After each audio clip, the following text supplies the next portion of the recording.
بسم اللہ والصلاۃ والسلام علی رسول اللہ۔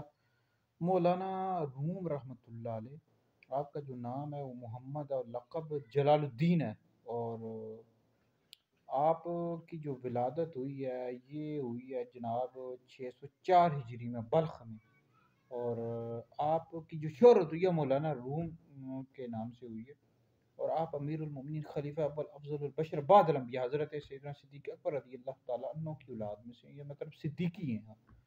اور آپ نے کئی کتابیں لکھی ہیں، مثنوی شریف کو بہت زیادہ شہرت حاصل ہوئی ہے، اور یہ بہت ہی بہترین کتاب ہے، اس کا مطالعہ کرنا چاہیے۔ اس میں بہت بہترین حکایات ہیں اور زندگی گزارنے کے بے شمار اس میں